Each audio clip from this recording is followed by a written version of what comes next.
Hello and welcome to For the Wild podcast. I'm Ayana Young.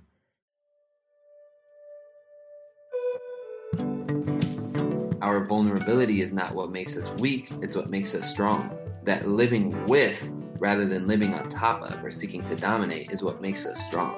It's just like how we relate to the earth. For the last few hundred years, people have related to the earth as this is something to dominate and exploit for my own gain. And we are literally destroying the planet. Today we are speaking with Richie Reseda. Freed from prison in July 2018, Richie Reseda is a feminist ally, community organizer, recording artist, and founder of the social impact record label, QuestionCulture. Success Stories, the anti-patriarchy organization he started while incarcerated, was chronicled in the CNN documentary, The Feminist on Cell Block Y. He changes Californian prison policy with Initiate Justice, an organization he co-founded in prison. So Richie, thank you so much for joining us on For the Wild podcast today.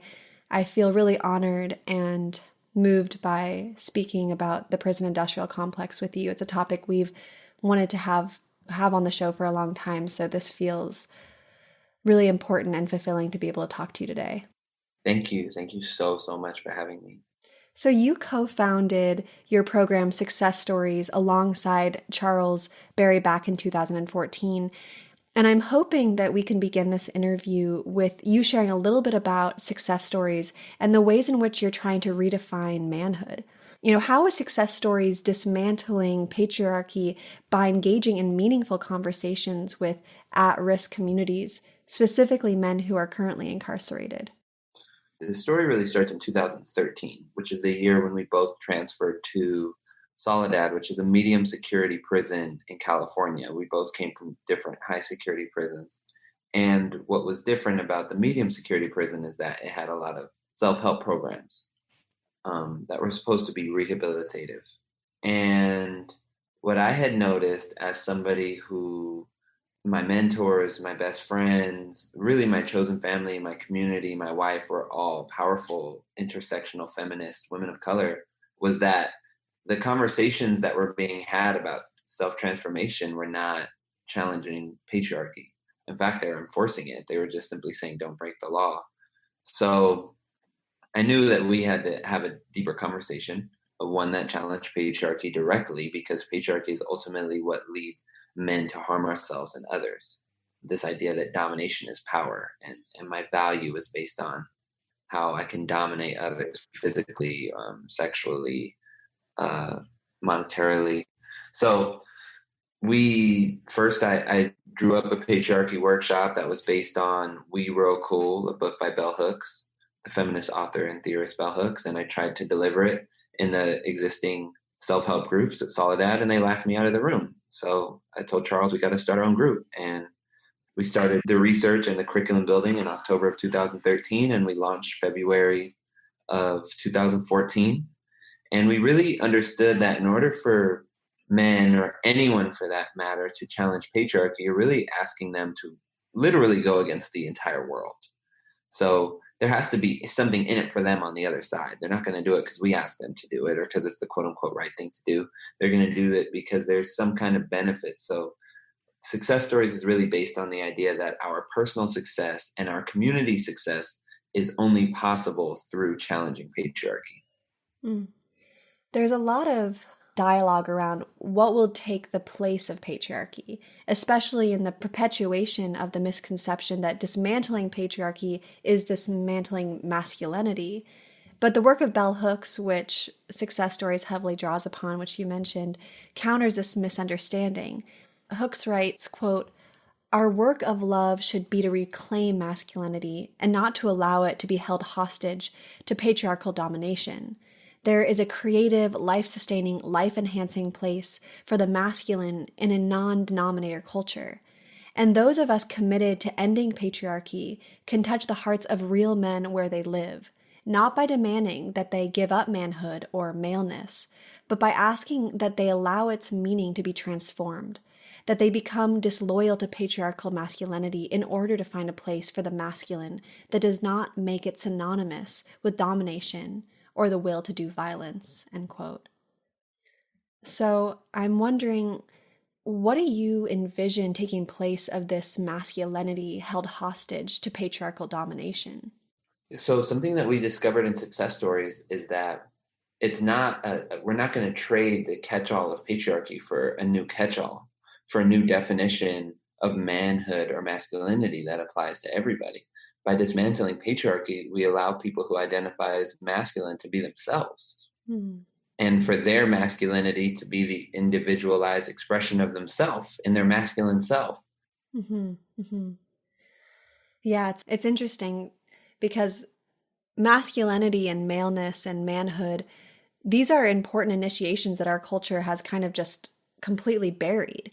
You know, young men or young women, they're not initiated their into this next chapter. And so I think it's interesting to hear you talk about how you really want the individuals to find how they want to represent their own masculinity. I think that's what I'm hearing from you. What I'm saying is be your true human self. What is most important to you and who is most important to you? And live in a way that best serves those goals and those people. If you identify as masculine, your masculinity will be based in that. But I'm actually personally not very interested in defining masculinity at all. I don't think it brings our society any value. I'm more interested in developing identities that are based in responsibility and love to the people who and the goals that are most important to those individuals.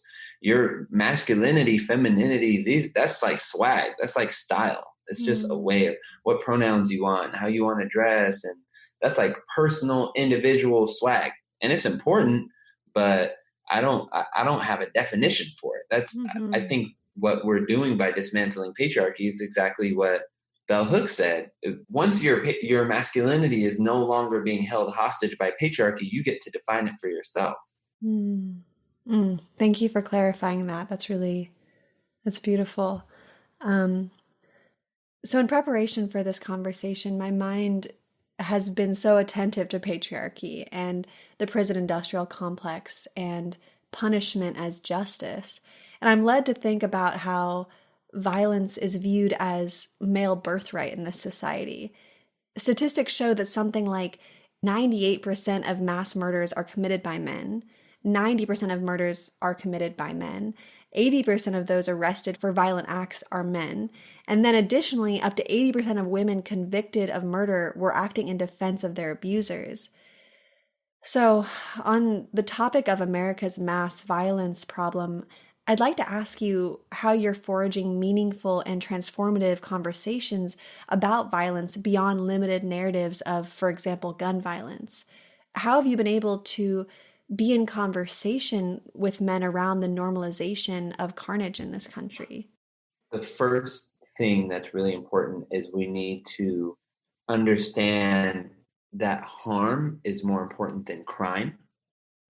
So the culture of this country is always talking about crime and punishment. We have almost this eerie, creepy religion that's like obsessed with the law and these notions of like honor that are tied up within the law. And as we know, laws are just made by people. Something can be legal today and illegal tomorrow. There are things that happen that are legal that are extremely harmful, and there are things that happen that are illegal that are not harmful at all.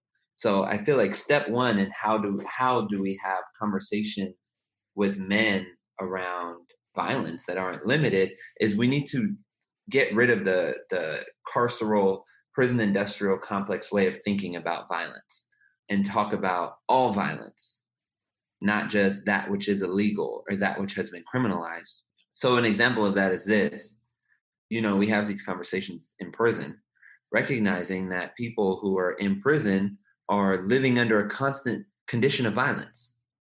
That simple act of being in prison, you are being held at gunpoint hundreds of miles away from your loved ones and forced to be there. That is a violent act.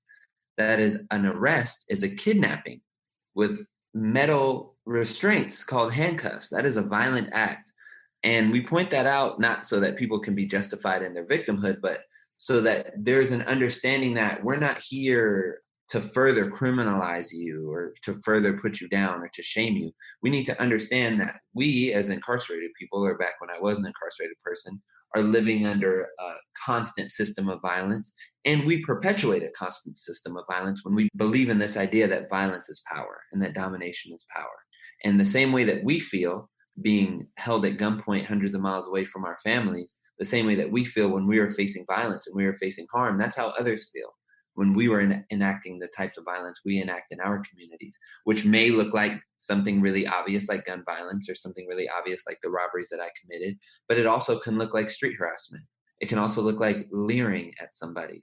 Neither of those acts are illegal, right? It can also look like requiring that your female partner cooks for you.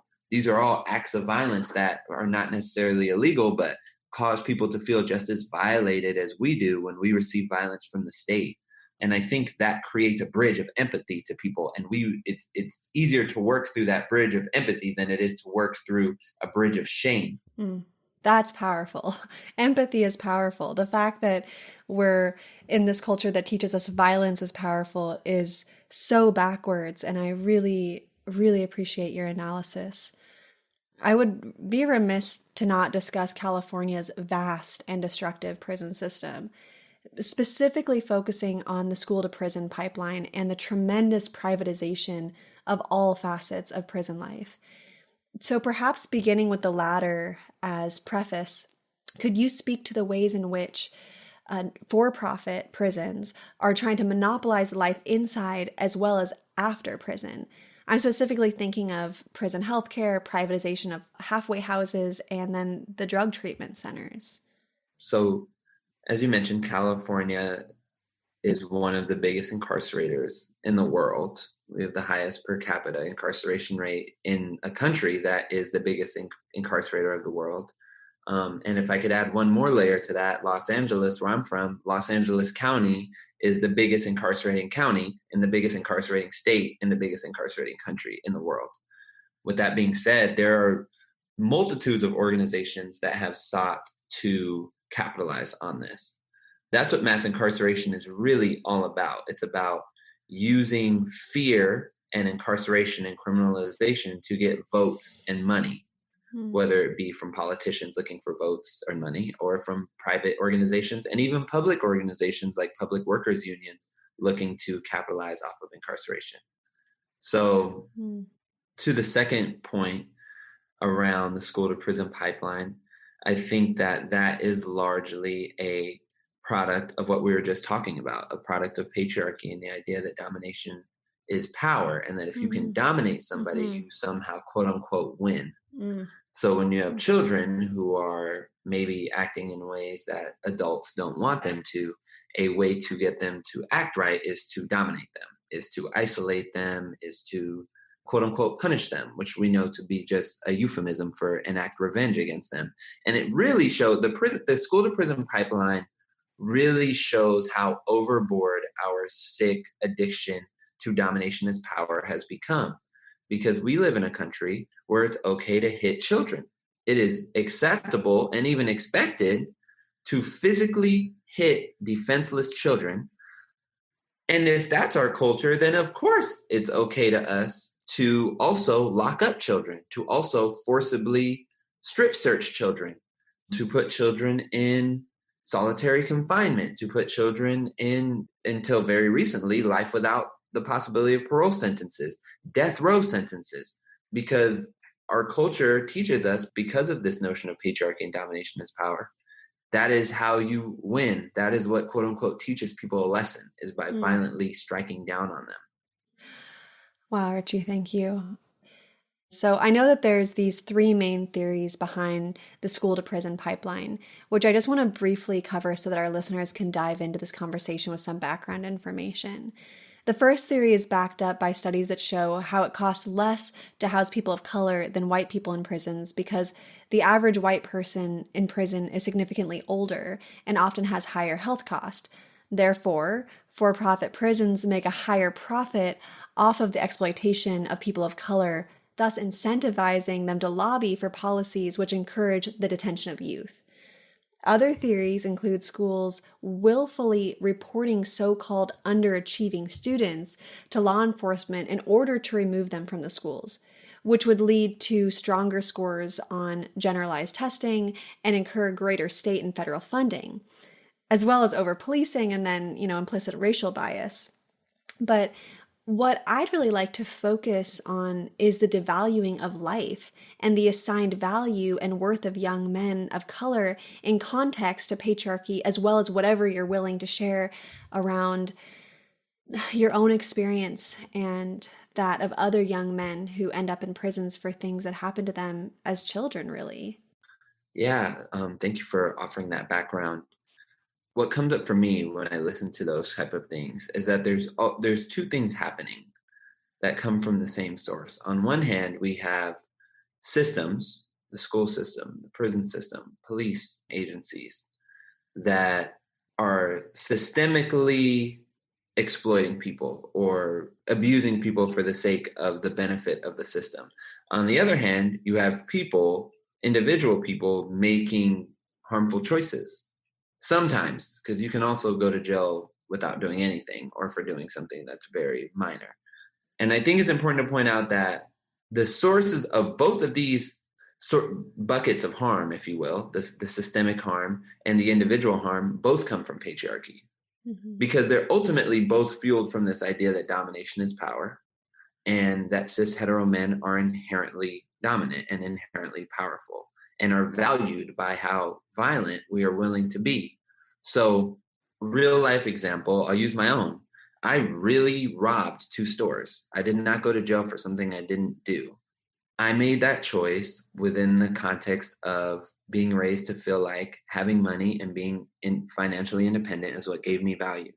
I was kicked out of my house when I was 16 years old.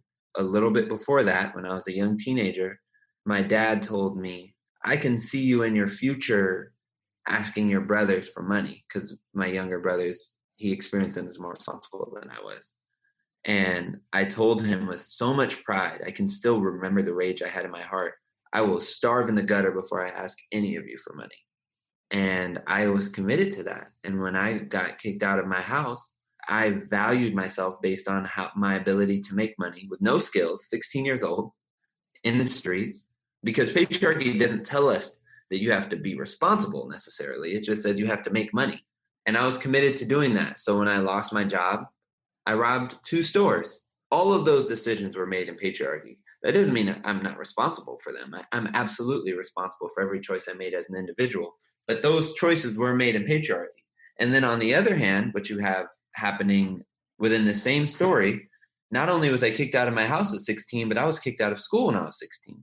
Not because I had bad grades, but because I had good grades. I had the ability to graduate as an 11th grader because I had good grades and I completed all of my requirements to graduate high school. And there's a policy in LAUSD, the Los Angeles School Department, where you can do that.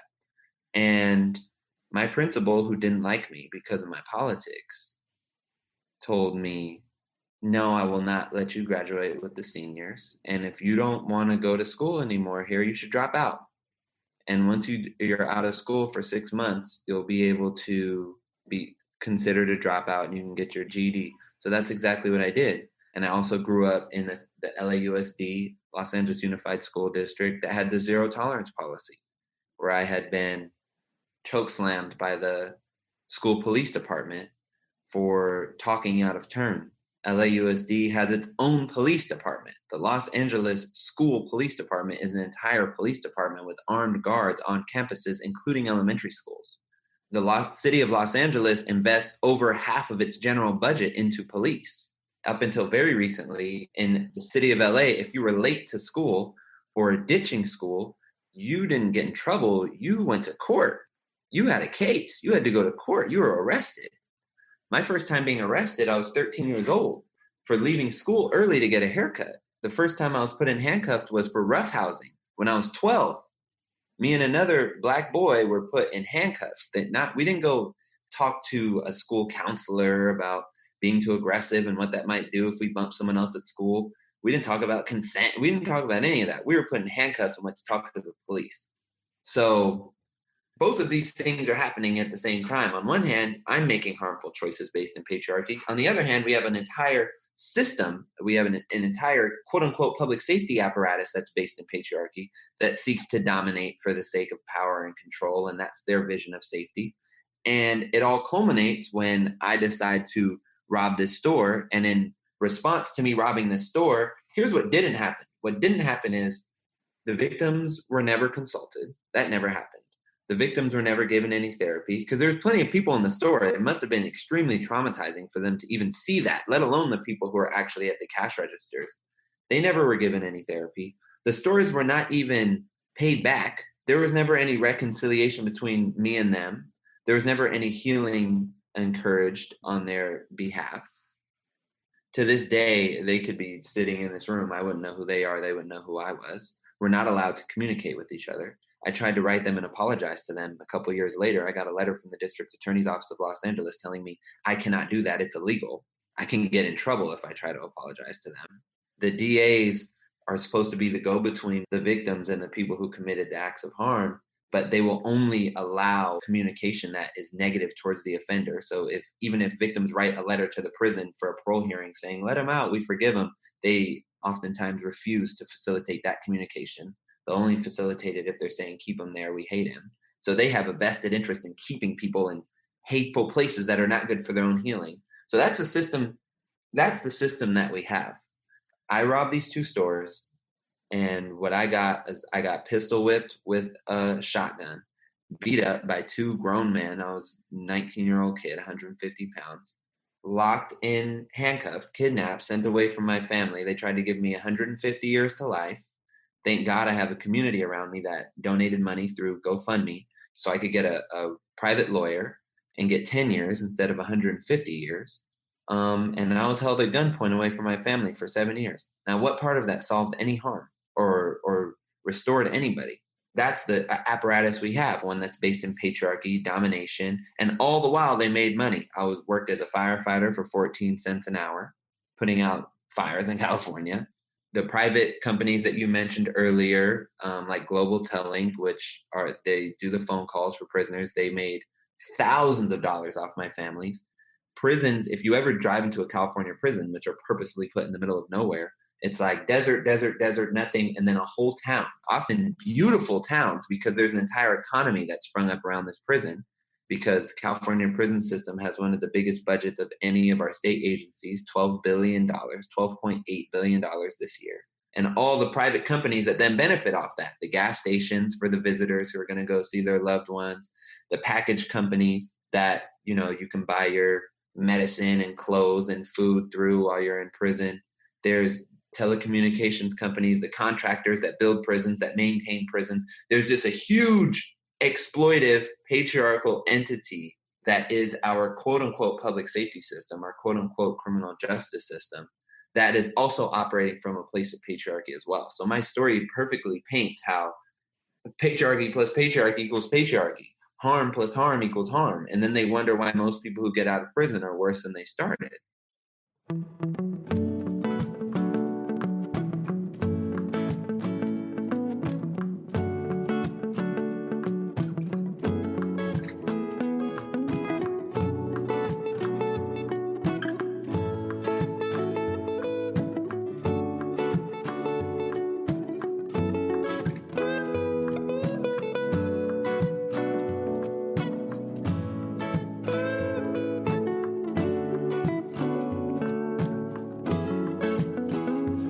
should love our life, love it right, hold somebody tight, love this life. We should love our life, love it right, love our life, choose this alive. There's a fire in the sky, lost to the eye. I am totally floored by thinking about you as a young child, 12, 13 years old, experiencing so much violence. And then, of course, it would make sense that that is what you've been conditioned to then do, is to reenact the violence because that's what would happen to you. And then to think that you couldn't even apologize. there's just no restorative justice. There's no connection to be healed afterwards. It's insane. I mean, everything that you were just saying is like, it gets worse and worse and worse and worse and worse as you continue to tell the story. It's unbelievable. But of course, it is very believable because this is what's happening and we need to see it for what it is. $12.8 billion. I mean, that's insane. It's absolutely crazy. Thank you for those details. You have an article that you penned titled, "I Always Knew One Day I'd Go to Jail." And you write, quote, "Sending people who act out harmfully in the community miles away from anyone invested in their growth to a place full of other harmful people under the guise that it will make them more responsible is ridiculous. The fact is, we are spending billions of dollars a year on vengeance instead of safety. What most people call justice is really just revenge. And it's expensive, not to mention often carried out more harshly against people of color," end quote. It's absolutely true that geography and space are negligently left out of the national discourse around prison reform. The incarcerated are moved hours away from their families, like you mentioned, sometimes even to different states. And it really is so antithetical to community healing and individual healing.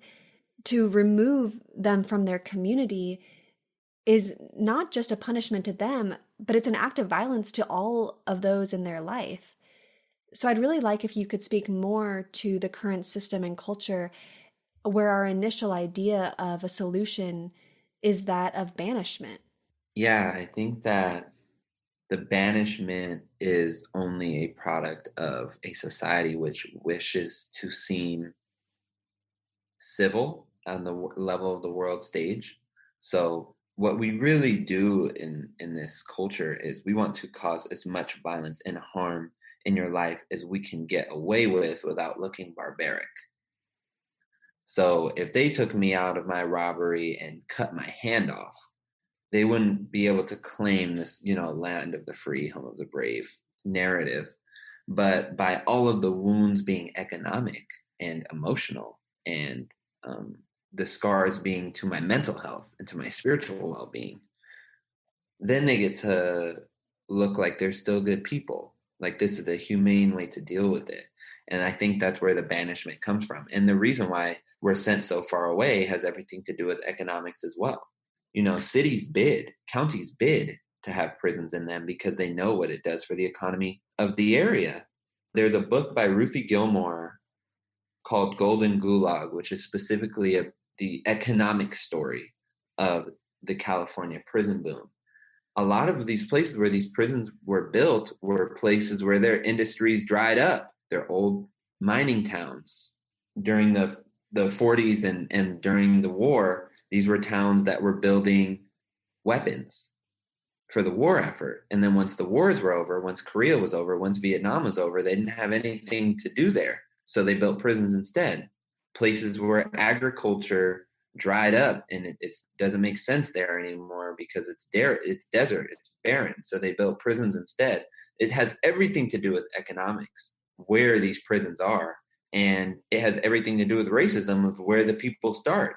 Most people in prison are coming from urban areas. They're people of color who are coming from cities, and then they're being sent to these rural areas where the economies have died for one reason or another. And that results in, like you said, an act of violence towards the family as well. People who haven't seen their loved ones snatched out of their lives and haven't seen them for years, sometimes for decades, because they're sent hundreds of miles away. And oftentimes these are poor and working class families that can't afford to drive 400, 500 miles to go see their loved ones. The farthest I ever was from home, I was in a terrible place called Susanville, California. It's very close to the northeastern tip of California. And it was a 10-hour drive for my family back in Los Angeles. Who's going to go drive 10 hours through the Sierra Mountains where you need snow chains to go see somebody? We don't have snow chains. We're from LA. My wife had to learn how to put snow chains on her own car by trial and error, driving through the snow at high altitudes where people regularly drive off the road and die. Icy roads, storms. It has everything to do with economics and racism. That's truly the source of that banishment. I'm really interested how you were speaking to why prisons are erected where they are. And I think about, we were speaking earlier before the podcast started, about the environmental intersections with prisons. And I just thought, oh my gosh, okay, here it is. There's land that has been colonized. So the indigenous people have been kicked out.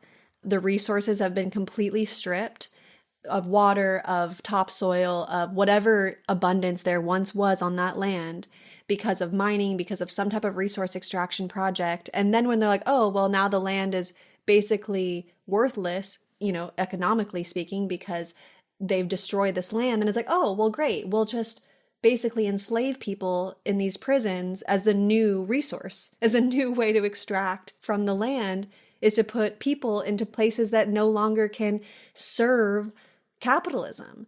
And that is, oh my gosh, because I have chills, because I've definitely driven by, and I've been on long road trips and I've seen where prisons are. And I do find that it's usually in these places that are barren because of some type of resource extraction issue that has happened, whether it was 50 years ago, 30 years ago, 20 years ago.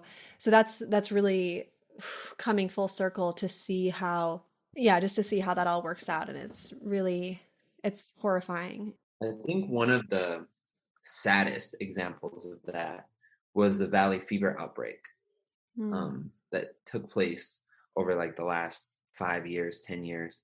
For those who haven't heard of it, Valley Fever is a deadly disease that is made up of fungus that lives underground. Oh, right. In much of the Central Valley of California. And that's where it stays. That's where it thrives. But if it gets into the human body, it colonizes the human body and kills the host often, specifically to Black people and to Asian folks, API folks, and to white folks as well, because oftentimes Latinx folks have indigenous heritage to this land and genetically have built an immunity. So here comes CDCR building all these prisons in the middle of the Central Valley and filling them up mostly with Black people, and people were dying and they couldn't figure out why.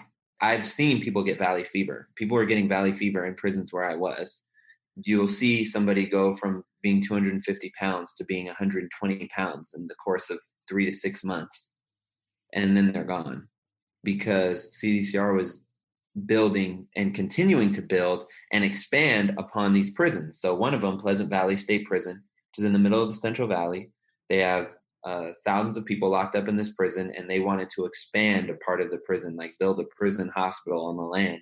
And when they broke ground and started building it, they let out a bunch of this valley fever, and it was a statewide problem to where they had to start transferring people from all over the state, and you can't be at this prison, you can't be at this prison. It was a whole crisis within the prison system that largely went unnoticed outside of the prison system because nobody else lives in these places besides people in prison. But the cops know. The cops know to wear masks. They know not to put cops to work at those prisons who were Black cops because of the valley fever problem. And we, lost a lot of our friends and longtime loved ones who are incarcerated with us due to valley fever because of the development of unsafe land, dry unsafe land. It got worse during the drought that we had a few years ago because there was no water to keep the ground down. So when they would break ground, it would be these huge clouds of deadly dust traveling across the valley, killing people. Mm-hmm. Now that you've told the story, I remember watching this short 12-minute documentary. It may have just been called Dust. And it was all about the valley fever outbreaks in the Central Valley.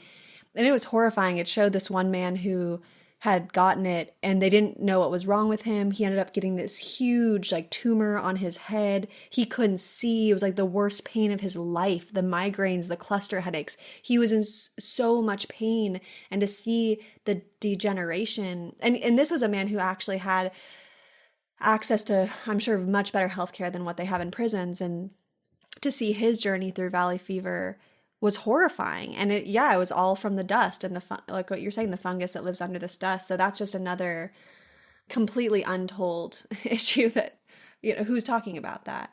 So thank you for bringing that up. Now, I'd like to transition into a conversation around the necessity of community, friendships, and long-term relationships when it comes to dismantling patriarchy. Bell Hooks writes, quote, "The work of male relational recovery, of reconnection, of forming intimacy and making community can never be done alone. In a world where boys and men are daily losing their way, we must create guides, signposts, and new paths. A culture of healing that empowers males to change is in the making," end quote. So, in your own experience, inside and outside of prison, what did this community and system of accountability look like for you?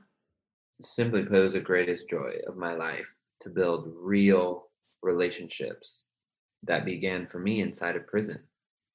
Relationships were real friends who, Bell Hooks uses the definition of love, which is actually originally penned by M. Scott Peck, which is that love is the spiritual investment of oneself into the spiritual growth of another.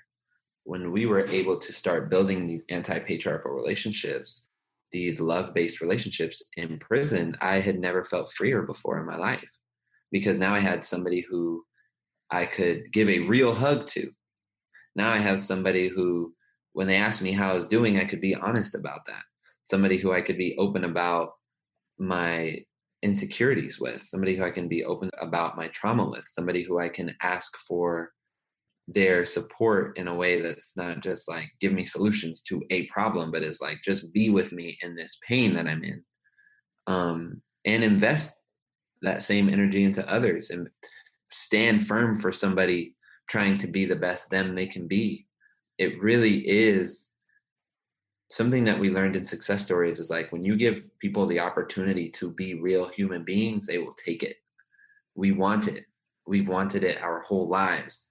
We just need to create the context in which it's okay to be that way. And once we did, we were free. It was I had never felt freer, and I was still in prison. Thinking of a follow-up question I have is around making sure that said male community is attentive to the likelihood of reinforcing patriarchal structures and behaviors in their own systems of accountability. So I guess I'm wondering, how can men stay committed to educating one another about patriarchy without furthering an unbalanced power dynamic? Or what kind of community infrastructure is required for these networks to thrive? I think the understanding that we're going to do something patriarchal, we're going to have patriarchal thoughts, and the humility to, one, admit that to myself, that I'm going to show up in that way, and the humility to take that feedback from someone else and to give that feedback to somebody else is absolutely required in order to build that type of community. We're not seeking to build a quote unquote healed community, because once you're healed, you cannot be healed. There's no more room to grow. We're seeking to build a community in which healing has a context and a safe space, and it is okay. And that requires the understanding that I'm not perfect, that I'm a mess up, and that we have the trust in each other that I will listen to you when you're saying, bro, that's not it. Bro, you're on some BS right now. We need to establish that humility and that trust. I wanna run down the mountain like the river, fall from the sky like the rain, be your wave in the ocean, wash your body clean.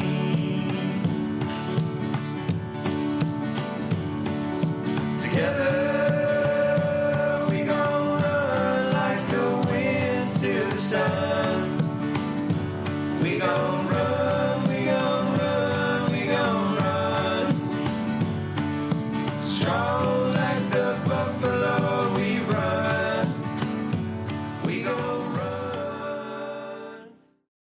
I'd really also love to talk about the timing of liberation and how it can be drawn out, especially when tackling historical ways of knowing, and being in this world. And I'm thinking back to the documentary you were featured in, The Feminist on Cell Block Y, and we can see how men of all generations are showing up and engaging with this work. And I'd love if you could speak to your own experience in dismantling patriarchy and the sort of generational nuances you found in the conversation you held alongside other men in prison. So my understanding, my experience is that liberation is not a time. It is not a goal. It is not a finite place to arrive. That liberation is our way of being as we fight for freedom. So there will always be some sort of oppression, some sort of mismanagement of resources, misallocation, unfair allocation of power or resources. How are we relating to each other and ourselves as we build the world that doesn't have that, as we squash those problems as they arise? I feel like that's where liberation exists. I'm sorry, what were your other questions? Well, that is amazing to start with. Yeah, just I'm really interested in about also the generational nuances when you're having these conversations around dismantling patriarchy. You know, how was it speaking with other men in prison, especially those older than you or younger even, just the generational nuances of that all? Yeah, patriarchal culture changes and shifts, and it looks very different generation to generation. It looks very different in different circles of people, different races of people. Something that I find fascinating about every generation is that there always seems to be something that looks anti-patriarchal on its face, but is in fact patriarchal up under it. So I'll give you an example. The kind of swag of the 70s of wearing curlers in your hair and bright colors and high heels and platform shoes, all of those things, if we just see that on its face, it looks like, oh, that's almost like drag. These are really some liberated, comfortable dudes. But that was pimp culture that dressed like that. You know, that was gangster culture that dressed like that. That was, you know, the rock stars that were, or even these singer-songwriters that would sing these beautiful songs about love, but in actuality were objectifying women and using them as sexual and economic objects. Patriarchy will always find a way to protect itself in culture. So we have the same thing today, where we have rappers who sing on the track and wear tight pants and may even get their nails done and have colorful hair. But when we're listening to what they're saying, they're reinforcing the objectification and oppression of women. So understanding those nuances, those cultural nuances is important. Understanding what patriarchy looks like from culture to culture, gender to gender, generation to generation really helps in dismantling it, because I have to know who I'm talking to. When I'm talking to somebody in my dad's generation, they're going to feel perfectly comfortable. My dad's in his 50s.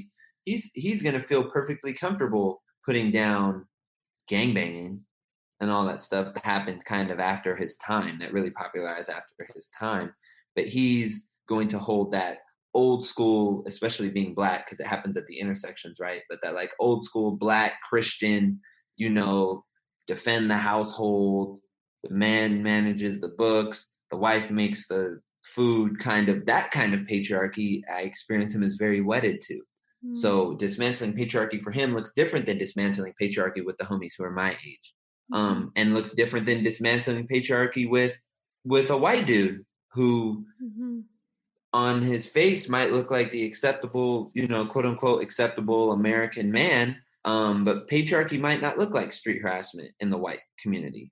I don't go to a lot of white communities and see people yelling out their windows at women and at queer folks the way that you do in communities of color. But what you do see is the subtle talking over women, putting women into very specific roles in the workplace, and white men treating women in like a very like let me teach you kind of way, assuming that women are incompetent professionally, is something that I see more in the white community than I do in communities of color, where women are often the leaders of households and of organizations. So it's just like you have to know not only the generational differences, but the cultural differences of each kind of subset of people you're talking to in order to really dismantle patriarchy, because it'll trick you into thinking, if we buy into these racist notions that patriarchy is only misogynist rap music or patriarchy is only gangsta culture, then we'll miss Mm-hmm. religious patriarchy. We'll miss white professional patriarchy. It requires of me and to all of those of us who consider ourselves to be feminist allies and freedom fighters in this space to really study patriarchy and know what it looks like in all of its different forms in order to dismantle it across the generations, cultures, races, genders. Mm-hmm. Oh my gosh, I really appreciated your examples, and that's so true. I mean, I do see that. And it's interesting how some men can look politically correct or acceptable, especially in the white culture, but then all these other ways of demeaning women and people of color and trans and oppressed people, but they can look like they're playing the role of being a politically correct person, but all the ways that it comes out. And yeah, I mean, there's so many forms of it, and I liked hearing your analysis of it. I really also want to highlight your work and of you and your wife that you do with Initiate Justice, which both of you founded in 2016 as a way to mobilize the currently and previously incarcerated and their loved ones into a movement that is directly leading criminal justice reform efforts. So I'd really like if you could speak to the inside-outside strategy you have devised and a little bit more about the organization itself. Thank you. So while we were doing success stories, actually, we were doing the anti-patriarchy work in prisons, Charles and I had realized like there's really no incentive for people to go to this program outside of just wanting to change. But people should be able to get time off their sentences for going to this program. We should be able to decarcerate California while also ending patriarchy in California through this program.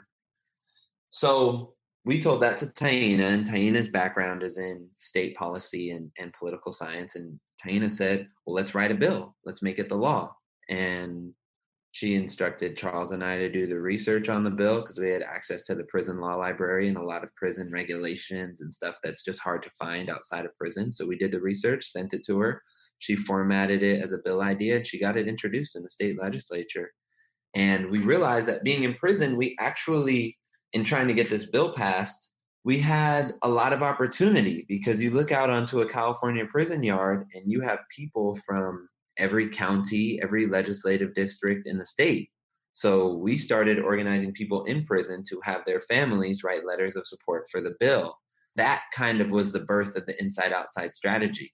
That bill ultimately didn't make it. The governor hit up the author and told Assemblymember Stone, who authored the bill, hey, you know what, go ahead and kill the bill. I can do this more powerful with the ballot initiative. And, we didn't trust anybody, especially anybody in the government at that time. So we thought they were just trying to kill the bill. But the author listened, and lo and behold, the governor came with what ultimately became Prop 57, which is a much stronger version of what we were doing. And we then mobilized behind Prop 57. And we realized that, look, you can stand in front of a Target and collect signatures for a proposition, but most people walking out of Target do not care about this. They don't care about people in prison being able to earn time off their sentences, but the families of people in prison do. So we need to organize through the prison. So we were sending Prop 57 information sheets with voter sign-up packets through people in prison, telling them, send this to your loved one, have them register to vote and vote yes on this. And we sent out 2,000 of those. And building that membership inside and building that membership outside of the loved ones receiving those packets is how we started building these two bases of incarcerated people inside and then formerly incarcerated people and the loved ones of incarcerated people on the outside. And ultimately, due to obviously a statewide coalition's work, but including our work, Prop 57 passed. We got it implemented with talking points that derived from a survey of 3,000 people in prison of how it should be implemented. And it was because of that legislation that I'm home right now. I wasn't supposed to go home until March 30th, 2020. But that law allowed me to earn my way out and come home July 16th, 2018. And now we have 14,500 members in prison, 120 organizers in prison, a training program for organizers on the outside as well. We're doing 4 bills this year, one to get people on parole the right to vote back, one to apply Prop 57 credits to people who came to prison as children, another to get rid of medical copays in jails and prisons. I mean, now, 14,500 people in prison and their loved ones, we have a political base. Like, we can really move things. That is so amazing and exciting and so strategically smart. I mean, to think of, like what you said, the people who really care about this issue are the families at home with the people that are in prison, and to really understand who your base is and who would actually take up energy and time and resources to vote and to organize around it. It's so beautiful. And I don't like the word hope, but I imagine the feeling of hope or something like that running through the prisons, through yourself, through others, and especially that the bill got passed, or the proposition that you were talking about. We need to hear success stories like this. We need to hear that it is possible. It's possible for these things to get done. I really love that. And I want to talk more about the bills that you started mentioning with Initiate Justice and what they're pushing through. But before that, I'd actually like to delve deeper into the history of voter disenfranchisement, a cause Initiate Justice particularly is attuned to. So perhaps you'd be willing to talk about the origins of felony disenfranchisement, which was written into California's Constitution back in 1849 after they initially rejected the 14th Amendment. Correct. So we know that the way that the 13th Amendment was written was saying that slavery was illegal unless in punishment of a crime, and that there is a very active campaign on the behalf of governments which are controlled by white Americans to now criminalize Black people to put them back into a position of slavery. Part of that was to make sure that Black folks couldn't vote. So for years, Black people technically could vote, but legally, there is no national legal protection to allow them to vote. So a lot of municipalities and states removed Black folks' right to vote. And then you had the 14th Amendment, which was supposed to guarantee nationally that Black people had the right to vote. California actually didn't ratify the 14th Amendment allowing Black men to vote, I should be specific, until 1968. Wow. So yeah, like my dad was already alive before California ratified the 14th Amendment. What California did do, though, was they managed to write it into their state constitution to disallow a large group of people from voting. California has a strong history of racism towards people of Chinese descent. Chinese were not allowed to vote. The Irish were not allowed to vote. There was an entire political party dedicated to oppressing the Irish in California. And the language in the original Constitution, if you go and read it, is crazy. It says something to the effect of any retard, idiot, moron, or criminal will never have the right to vote. And it wasn't until the 70s when they took out all of that terribly oppressive language around morons and idiots, but they left the part around quote unquote criminal and then further specified it to say meaning people in prison or on parole. Oh my gosh. Unbelievable, but not unbelievable, but it's Right. just to hear it again, like to really be able to hear the dates of when people were and were not allowed to vote is important, because it really wasn't that long ago. We're still very much in the culture of the past, quote unquote. It's not of the past, it's now. Even though people are allowed to vote now, not everybody's allowed to vote, and there's all these issues that are coming up, and I think it's very important to be reminded of these issues. Now, I know we've had a really great conversation for a while, and I have one last question for you. And I'm really thinking about the slaughter of emotional vitality under patriarchy, under a system in which women are patronized for their emotions and men are told to basically silence theirs. So I'd really like to talk about accessing and accepting vulnerability as an emotional state and how we can strengthen our emotions in the face of patriarchy's collapse. What are the steps we can take in refusing to collude with patriarchal culture and restoring reverence to emotional beings? I think the key is reminding ourselves that our emotions are not what makes us weak, they are what makes us strong. That our vulnerability is not what makes us weak, it's what makes us strong. That living with rather than living on top of or seeking to dominate is what makes us strong. It's just like how we relate to the earth. For the last few hundred years, people have related to the earth as this is something to dominate and exploit for my own gain. And we are literally destroying the planet. Like, there literally will not be, we will be gone within 100 years. So it looks like we're winning, but we're actually losing. And the people who lived amongst the earth and worked with it and were vulnerable, when there were storms, they had to work with it, right? Like we were talking about earlier, when there's heat, we had to work with it. They were vulnerable, but they won. There's people on this land that's now called the US for 10,000 years. No global warming, no black stuff all in the ocean. 10,000 years. In the course of 200, it's almost gone because we're trying to dominate it. And we do the same things within ourselves, trying to dominate those emotions, smush them down, trying to dominate others, smush them down, trying to act as if emotions are a weakness. We're actually the ones who lose. We end up with the mental health problems. We end up with the depression. We end up killing ourselves. We end up killing each other. We end up drinking ourselves or smoking ourselves into oblivion. Our survival is based on our willingness to hold that discomfort, hold that vulnerability, hold those emotions. Richie, you are such an incredible human being. I feel completely honored to have shared this time with you, with all the work that you've done, and your personal experiences and the trauma that you've worked through in order to even speak the way you speak about these topics and then help others in your own journey. I wish I could give you a hug and just like a high five or something. I don't know, but just like, please, like I want to support you in whatever ways we can at For the Wild and get people to rally around the bills that you're working on and support the organizations that you have founded, co-founded, and work with, because the work you're doing is really deep and it's very multifaceted. Yes, of course, like there's so much about prisons, but it's so much more than that. It's about the culture. It's about how prisons even are sustaining themselves, the slavery of imprisonment, the ways in which people connect with one another, connecting with their families. I mean, this is very, very deep work that you're doing, and I really am so grateful for you. So thank you for this time that you've shared with us, but also just thank you for your life. And I just want to support you to keep going, because this is huge stuff that you're doing.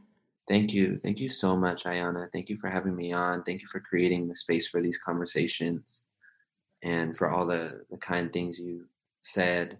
And everything that we try to do, whether it be in the workshops of success stories, the policy work of Initiate Justice, the music we do with QuestionCulture, what we're ultimately trying to get folks to do is to like tap in to that love that we have inside of us instead of trying to dominate others. And every moment we can do that, we're getting closer to the solution and farther away from death. So the more of us who do it, the freer we'll be.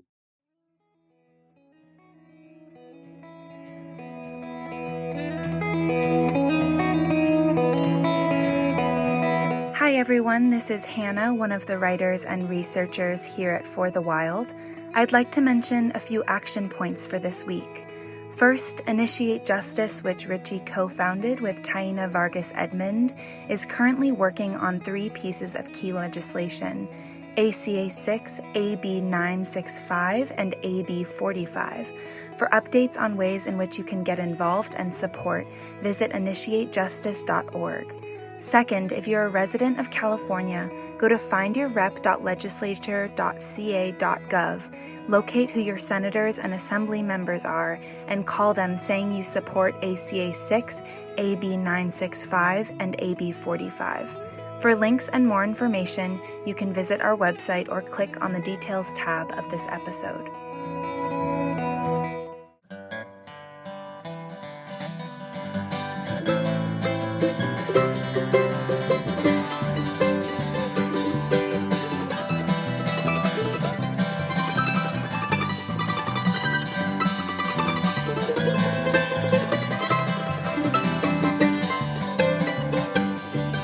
Thank you for listening to another episode of For the Wild podcast.